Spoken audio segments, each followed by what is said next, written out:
So the retopologize tool is incredibly useful, but it is one of those things that you aren't going to use that often. So while it is very useful, often you forget that it even exists, and therefore it just kind of slides by. Now it essentially works by remapping the UVs such that when I paint it on, it kind of handles the projection in a slightly nicer way. So it's really, really useful when you have really strong cliffs. You can go through and make sure that the texture correctly kind of adheres to them. So I'm going through here and I can just retopologize it so it does a nicer job of kind of splicing inverts onto it. But be aware that doing so adds overhead, and it's something that you probably therefore don't really want to do. So unless you have a strong cliff that is just quite messed up as far as the textures are concerned, I would typically stay away from it. But remember that it is there if you want it. Now, if we go beyond the retopologize tool, we have the visibility tool, which I can't use right now because we haven't set up any visibility culling. So I'm going to skip past that, and instead I'm going to show you these region tools. So let's begin with the mirror tool. Now, the mirror tool, the second you click on it, is going to give you this. And the reason that the mirror tool is fantastic is that you can set up where the mirror is in the map, and you can set up how you want it to actually work, like which axes and everything else.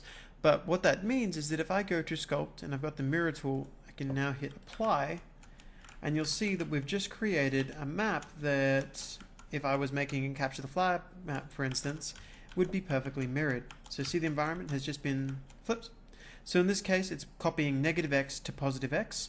If I wanted to, though, I could copy this side over to here, and it would end up like that.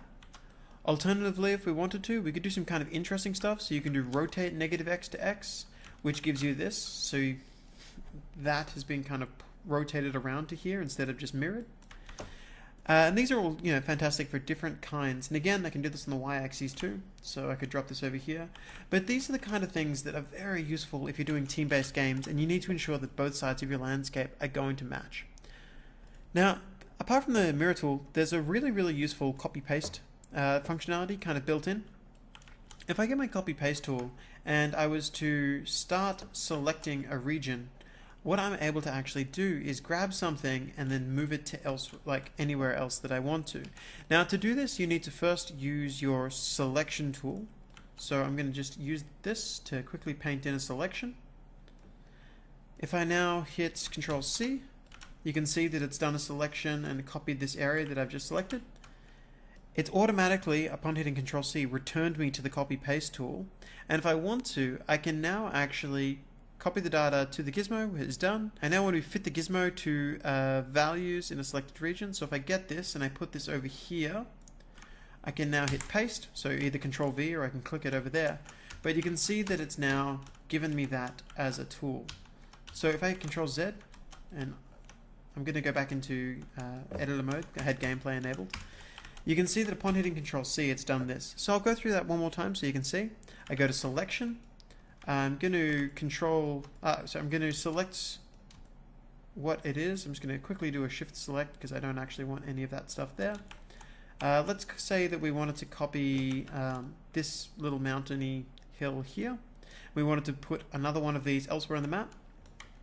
Control C automatically loads up the gizmo, at which point I can literally just grab it and drag it to wherever I want. So you can see that now that I've copied this in, if I wanted to, I can do some pretty cool stuff.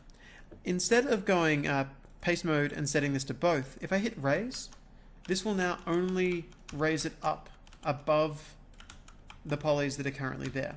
So in this case, it created a tiny bump unless I grab this and pull it up and then hit paste, at which point it would give me this.